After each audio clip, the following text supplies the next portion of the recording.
Baik, kembali kita akan membahas makna di balik diplomasi minyak urut nih ya Prof ya. Kalau kemarin sudah nasi goreng, sekarang gantian minyak urut. Ini tanda-tandanya atau filosofinya apa nih Prof? Menyiratkan apa? Karena kalau dilihat tadi narasinya sudah positif semuanya. Tinggal menghitung hari kah, menghitung jam kah? Bagaimana Prof? Ya, untuk diplomasi minyak urut ini ada beberapa interpretasi ya. Yang pertama ya fungsi minyak urut dulu. Nah, minyak urut kan untuk meredakan ketegangan otot, saraf dan lain sebagainya sehingga badan itu menjadi rileks gitu kan. Nah di dalam politik tentu tadi kan meredakan ketegangan yang selama ini bahwa ada konflik gitu, ada benturan antara PDIP dengan Gerindra. Ternyata enggak ini. Dengan minyak urut itu akan terjadi rekonsiliasi dan itu yang ditunggu-tunggu oleh semua komponen saya kira gitu. Meskipun mungkin ada juga yang ketar-ketir kata Bang Ruhut kan gitu. Tetapi saya kira semua orang akan memberikan apresiasi dan pendapat yang positif karena dua tokoh ini kan betul-betul berpengaruh dan ditunggu juga oleh masyarakat sehingga pertemuan ini menjadi penting. Yang sudah lama ditunggu-tunggu. Mudah-mudahan ini jadi, kata Bang Ruhut kan tinggal menunggu hari. Yang kedua, saya kira fungsi memang Ibu Mega seperti seorang ibu ya memberikan perhatian yang luar biasa. Itu kan bersifat pribadi. Minyak urut itu berarti memang perhatian yang luar biasa terhadap Pak Prabowo. Bukan lagi dianggap sebagai lawan, tetapi bagian dari keluarga besar PDIP. Nah sejarahnya ternyata kan panjang. Tadi Bang Ruhut, siapa yang memulangkan dari Yordania. Dan itu juga sempat disinggung oleh Bu Mega di awal-awal pada ulang tahun PDI. Terus 2029 mereka berpasangan. Bahwa kemudian 2014, 2019 berhadap-hadapan. Dan ini memang menunjukkan kenegarawan Pak Prabowo juga. Meskipun tidak dipasangkan oleh calon dari PDIP, tetap tidak ada rasa dendam. Mungkin filosofi yang selalu disebut-sebutkan kan, satu lawan, satu musuh itu tuh banyak. 1000 kawan itu terlalu sedikit. Mungkin filosofi itulah yang diimplementasikan oleh Pak Prabowo. Sehingga meskipun tidak diajak 2019, 2014, 2019, tetap ketika dia menang ingin bertemu dengan PDIP. Ada kebutuhan politik memang, di samping memang tadi memang secara psikologis, secara personal memang hubungannya erat, tetapi kan secara politik memang harus diperhitungkan. Sebagai pemenang pemilu, segera ancaman buat kelangsungan stabilitas pemerintahan Pak Prabowo. Oleh karena itu Pak Prabowo memberikan investasi. Salah satu investasi yang terbesar adalah buat PDIP tidak mengotak-atik Mbak Puan di DPR.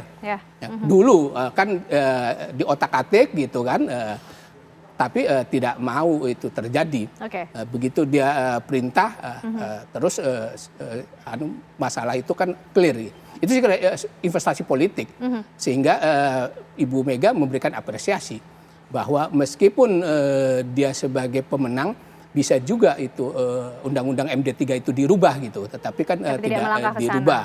Itu yang pertama. Terus yang kedua saya kira bagaimanapun publik juga mencatat Pilkada DKI Jakarta. DKI Jakarta. Artinya di Jakarta yang nggak diapa-apain. Bahkan gugatan dibatalkan. Padahal udah siap itu semua perlengkapan, tinggal menunggu sen aja. Tapi katanya cabut itu. Saya kira itu tanda-tanda yang sebenarnya mengandung makna juga ya Prof ya? Mengandung makna. Nah dari semua tanda-tanda itu saya kira kemudian direspon.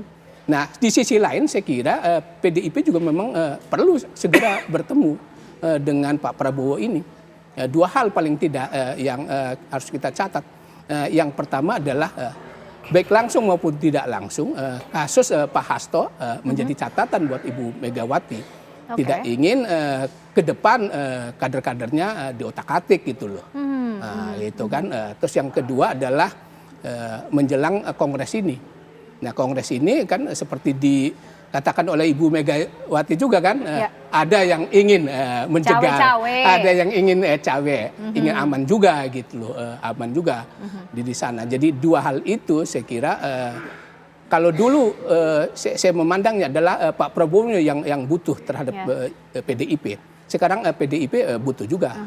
Dan Bu Mega sadar dengan, betul mengenai kondisi itu dan sudah merencanakan semuanya dengan baik dengan segala pertimbangannya ya Prof ya. Jadi karena saling membutuhkan itu, maka saya memprediksi yakin akan bertemu dua tokoh ini. Pertemuannya akan terjadi tanpa perwakilan kan, betul-betul semuanya sendiri kan, Pak Prabowo dan juga Bu Mega akan bertemu sendiri.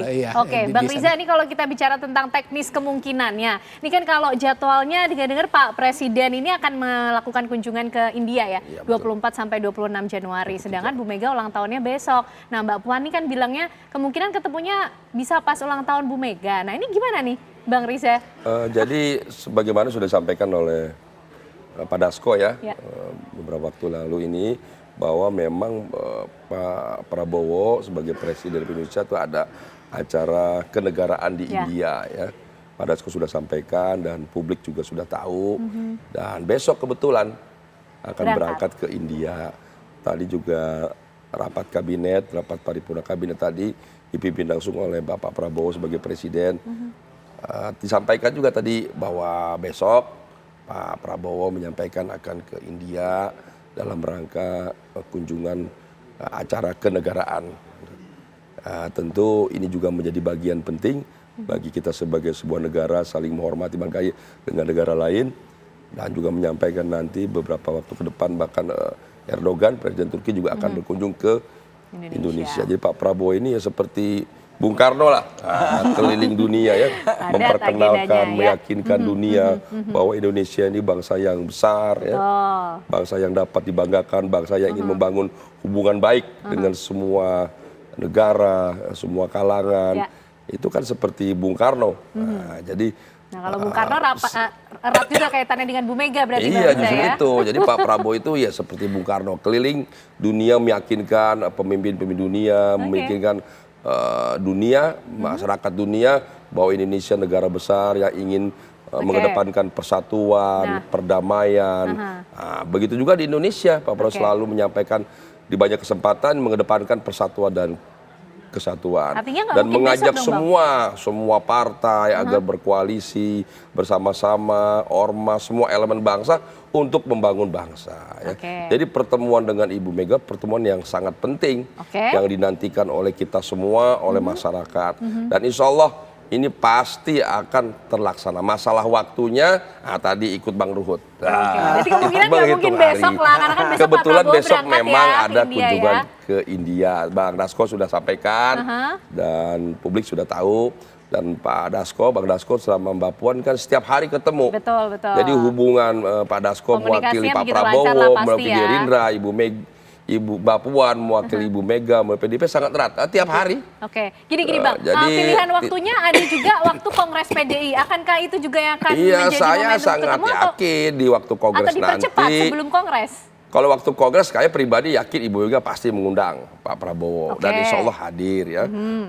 Insya Allah kalau tidak ada acara kenegaraan seperti ke India umpamanya, insya Allah hadir.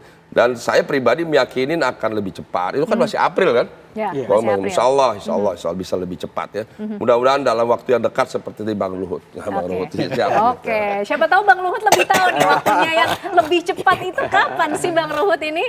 Kalau sebelum Kongres April lah, berarti kapan yang lebih cepatnya Bang Ruhut? Karena kan kalau ulang tahun besok kayaknya kemungkinannya kecil ya, karena Pak Prabowo punya agenda kunjungan kenegaraan ke India, Bang Ruhut. Gimana? Seperti nomor partai kami nomor 3, ya yang saya lihat yang tahu itu Ibu Mega, Mbak Puan, dan Tuhan yang Maha Kuasa.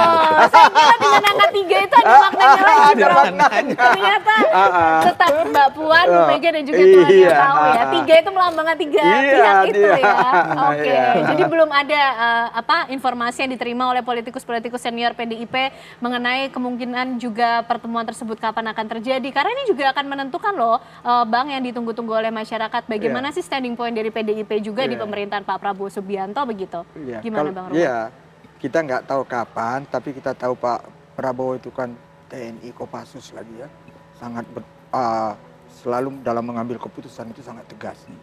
Bisa saja, mana kita tahu, nanti malam atau besok sebelum justru malah berangkat. dipercepat sebelum berangkat ya? Oke. Jadi apapun bisa terjadi. Atau nanti seperti yang dikatakan sahabat saya Patria, setelah pulang dari India.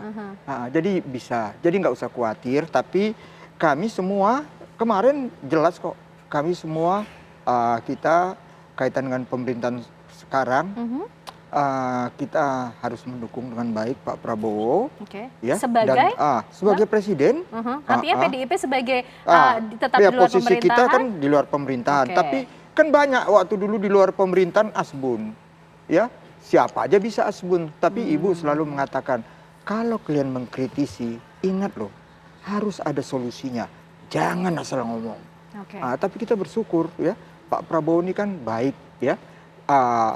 Visi misi beliau apa yang beliau ucapkan ya, jadi kita optimis lah. Apalagi saya tadi baca medsos sudah hampir 600.000 lebih, udah mau 1 juta ya yang sudah dapat makanan bergizi adik-adik kita. Jadi kan banyak contoh-contoh yang sudah baik dilakukan oleh Pak Prabowo. Kenapa nggak kita dukung? Jadi itu pesan yang disampaikan Bu Mega. Di luar pemerintahan, ya. Tapi ketika ada yang positif ya didukung. Harus didukung. Ketika ada yang perlu dikritisi ya memang harus kritisi, tapi harus ada solusi. Itu Ibu Mega. Nah, itu yang dilakukan. Jadi tidak asal asbun kalau di luar pemerintahan. Ini menarik nih, Prof. Sepertinya Bu Mega pesan-pesannya sudah cukup banyak meskipun di luar pemerintahan, tapi treatmentnya sepertinya spesial nih di pemerintahan Pak Prabowo Subianto. Begitu ya Prof. Lili ya. Nah nanti diulas lebih lengkap lagi ya Prof ya. Seperti biasa pemirsa ditahan dulu karena kami masih akan hadir untuk Anda sesaat lagi.